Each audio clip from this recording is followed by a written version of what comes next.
Eldians. Have we heard that before?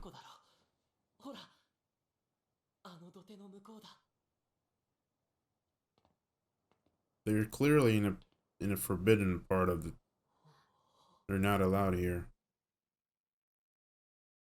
Enemy clouds. Always please my soul. Liberio internment camp. Oh. I don't think that's a good idea. Sent to paradise. So okay, I'm gonna try to remain to shut the hell up, because everything here might have a lot of meaning. Oh shit. Yeah. Sins of the ancestors. Marley. Holy shit. They're dropping everything on us at once. Here we go.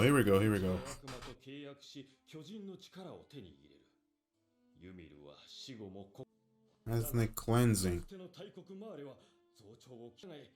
So these 9 titans are the shifters, right? That's the paradise. Absolute ultimate submission. Compatriot. Is that actually true?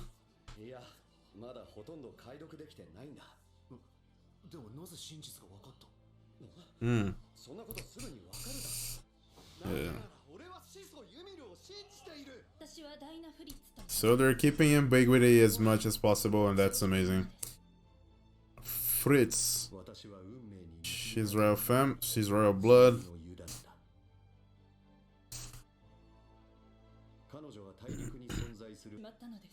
There's gotta be something more to it, man. To this whole pacifist thing of the royal family in the island.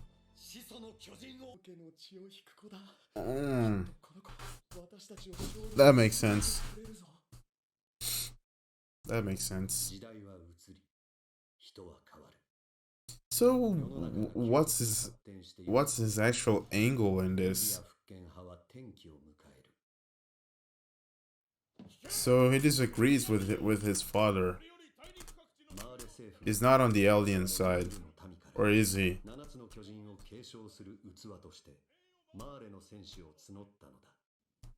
Millions of titans.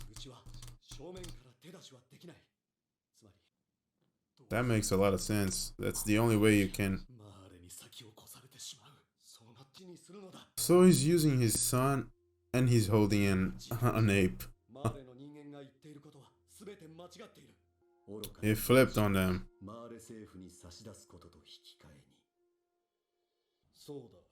They're already on the island.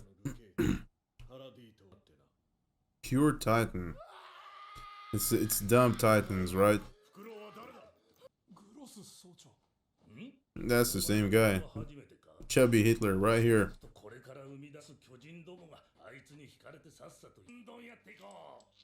And they all have serums. And some season 1 Titans right here.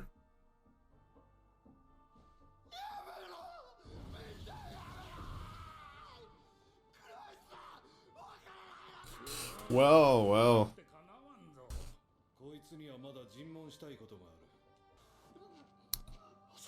Oh. That's the owl right there.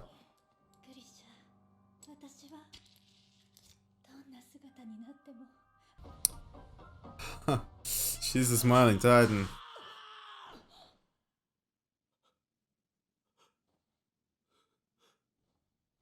So that explains why Aaron's powers triggered at that moment.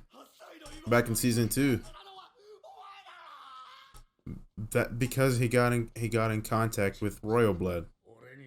He touched her, and then his Founding Titan powers showed up. That ties up really well with what I said about the Attack on Titan just really being about explaining a lot of some decisions that in other anime are just there for narrative convenience. The owl won't let it happen.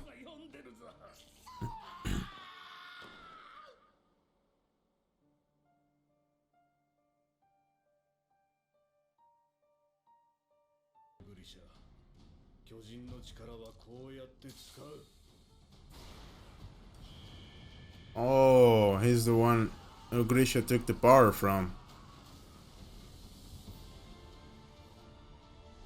It all makes sense already.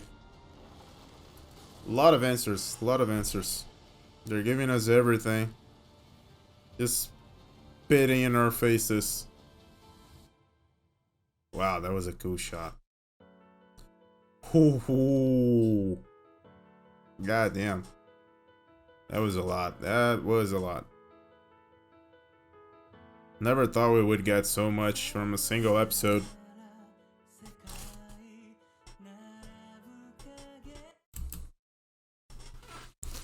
Okay, okay.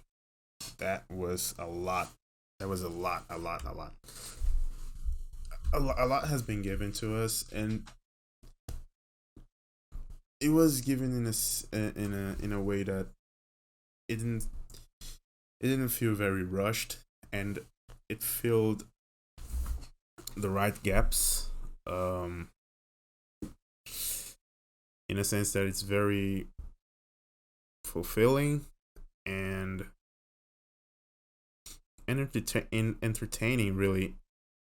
And once again, it follows the thread of the overall thread of Attack on Titan of just really nailing every single thing that they build up to have a proper, mundane, and plausible reason for happening. The thing that stood out the most to me is that it now makes sense why Eren's Founding Titan power came up at the moment it did in season 2. It was because he got in contact with Dina or Dinah. Yeah, it is what it is. It was a scene. It was a flashy anime scene, where sort of the Deus Ex happens at the last moment and saves the day. It was all very overly dramatic and all that. It was an entertaining scene and made to mess with to just be very thrilling and mess with emotions at a very high pitch that is just very, very hard to resist. You can't help but get goosebumps from the scene and just be overall really immersed in it. Yeah, it's a narrative tool, but now they got back to it and they're showing us the reason why that happened. It wasn't just random. It isn't that the founding Titans power just shows up whenever Eren is in great danger of like everything is lost, there's no hope. Yeah, there's a proper, more fundamented, more plausible, better reason for it to happen. I just like how they keep getting back and tying in those knots. That's really neat. Really, it's already time for us to look forward. More and more, we are very much on the verge of just looking forward from now on. Just what's to expect now that they know all of these things. There's pretty much no more doubts about the past and more concern about what will be of the future. This whole thing of the Great War, with the Titans and with the Eldians now, let's call them with the proper names now that we know them. This Eldians, I don't think we'll ever get to the source of it. I don't think we'll ever understand proper what happened, what's the whole deal with this Ymir and this deal, this I'm I'm not sure. I think it's supposed to have a to be an analogy to like religion, mythologies, and whatnot. It's just something that happened a long time ago. They said it like 1700 years ago. So it's not something that we're ever going to see probably. It's I'm certain it's going to be a lot more about the way that these ancient stories still affects people and moves the world around them still with different perspectives and different outcomes to whatever happened, but mostly due to clashing views of history, clashing interpretations of the past that get lost more and more, that lose more and more of their meaning as time goes by, because at this point I don't think there's anyone alive probably that can actually have a saying in what's actually the truth, and none of it might be truth whatsoever. And that's actually quite a perfect analogy for religion in real world. At this point, the past, I don't think it will matter at all. This is a setup for this is probably a setup for a battle, for a bigger battle. Now, the audience in the island of Paradis, right?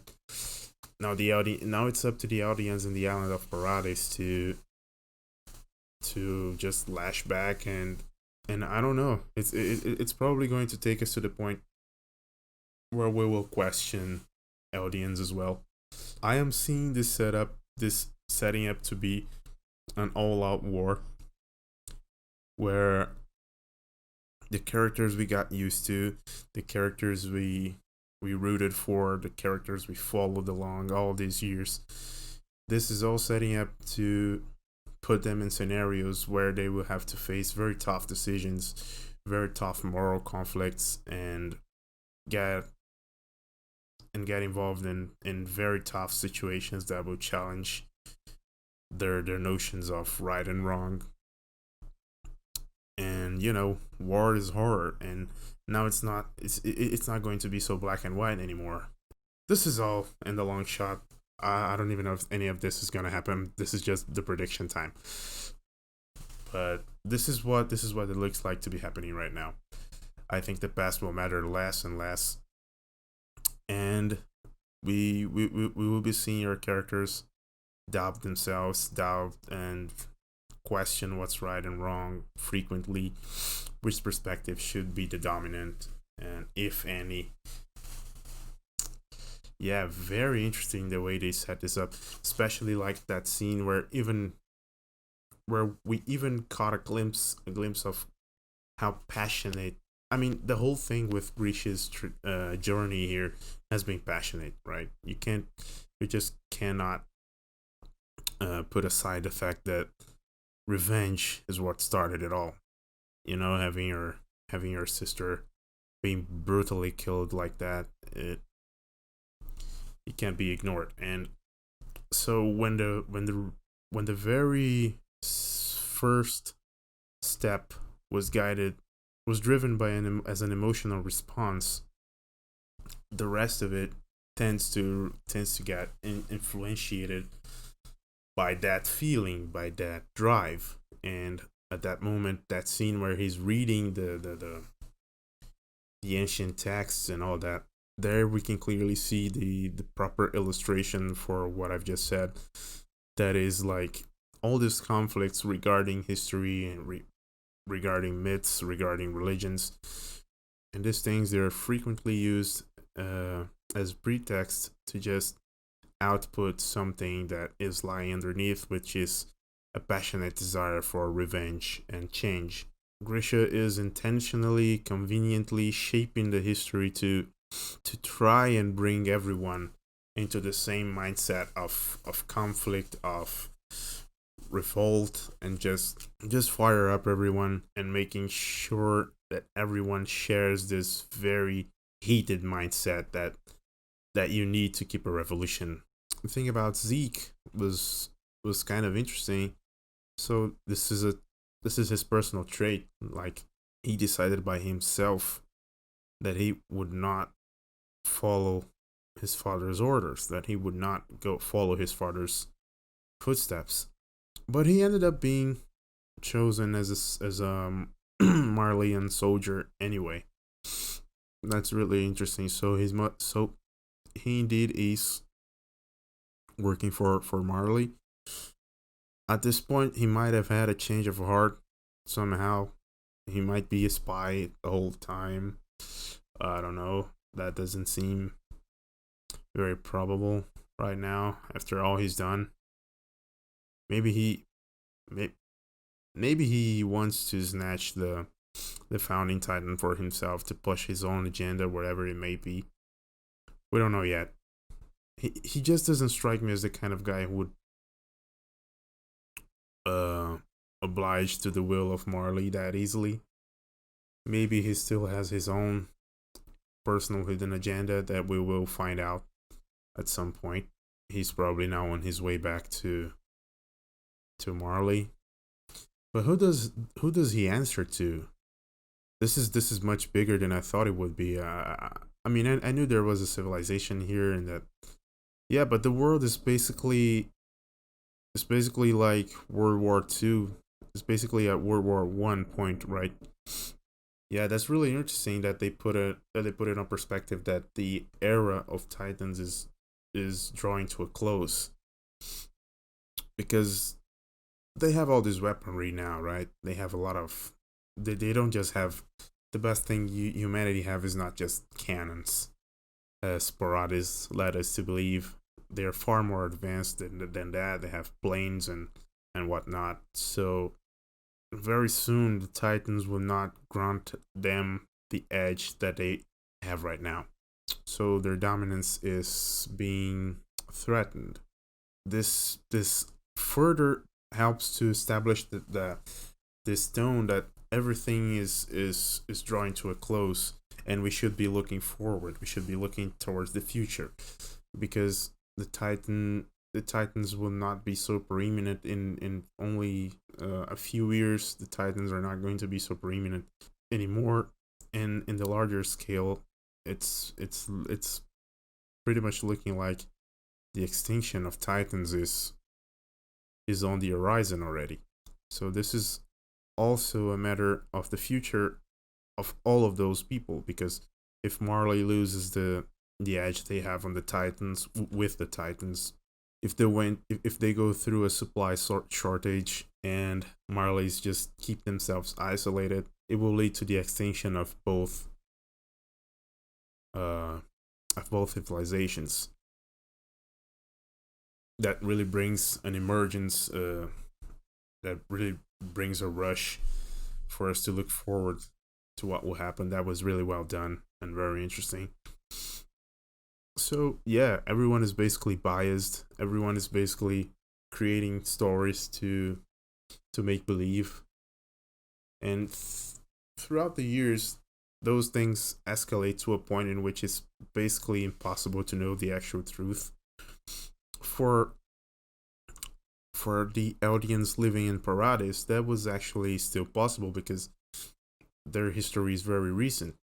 Like the whole thing about not existing a world beyond the walls, that was not that hard to figure out. It just goes to show that a lie that is perpetrated through so many time and through so many generations and established in throughout a lot of people. It's not even that it becomes the truth, but it buries the truth. Digging it out, it's near to damn impossible. It's the exact situation I'm seeing here with this whole myth of Emir, because those ancient texts might well mean nothing. They could be stuff from Eldian fanatics who just actually believed that what they were doing was incredibly noble. Yeah, but that doesn't mean that it's actual truth. It means that it's one that it's it just means that it's one side's perspective. You you also can't ignore the fact that Marleyans believe so keenly are so keen to believe that they were persecuted, murdered, slaughtered. Maybe that's also a lie that they made up to kind of do the same thing that Grisha is doing here with all of his Eldian compatriots. It was just a lie that was fed up to fire up the resistance, the Marleyan resistance, to make them believe that they had to do this revolution. It could all have started with a passionate act. Just as it started here with Grisha, someone thought, hey, they work like that. They have this one Titan that if we can get our hands on, they have these special 9 Titans. We can get some of them to join our side. We can steal them, and make them our own, and then eventually we can put up a fight against those giant fuckers. I don't like them. Maybe it was something like that. Maybe it was something stupid like that that started it off. Once again, we're probably never going to know. That doesn't really matter.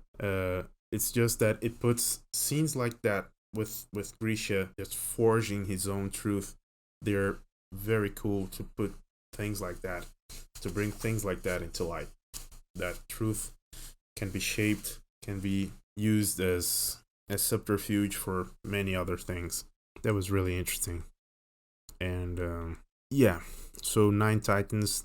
That's 9 Titan shifters, right?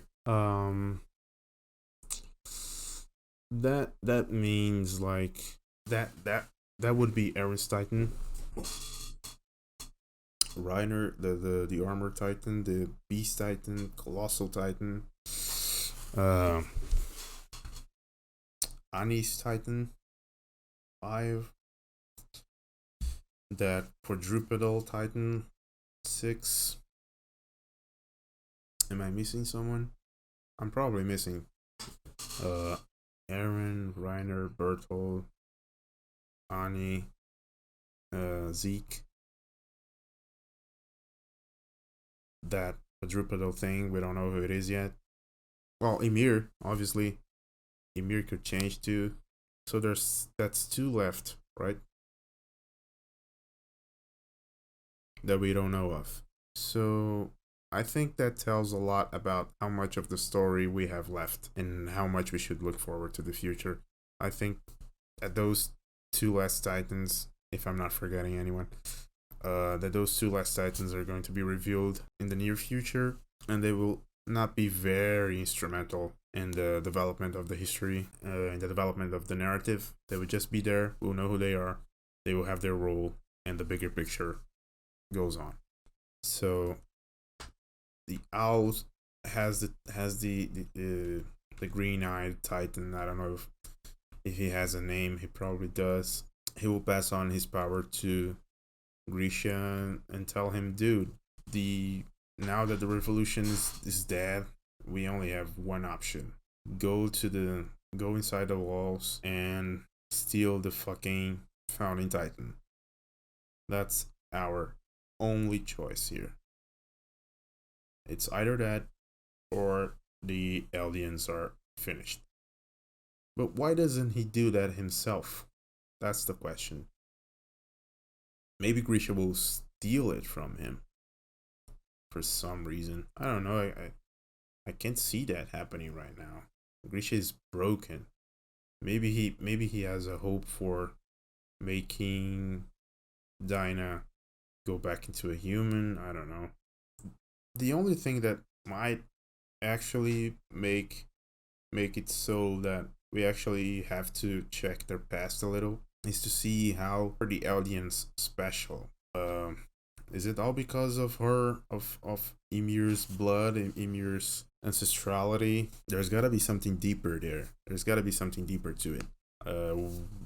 With a show like this, and you know the amount of details this guy goes into, I'm thinking there will be something deeper there to connect. all the audience. I don't know. Yeah, enough blabbering. Uh, I'll just go watch the next episode. This was crazy and not too overwhelming. It was balanced between entertaining and suffocating, but it wasn't too much to take in. If you have been paying attention, it wasn't that much to take in. Yeah,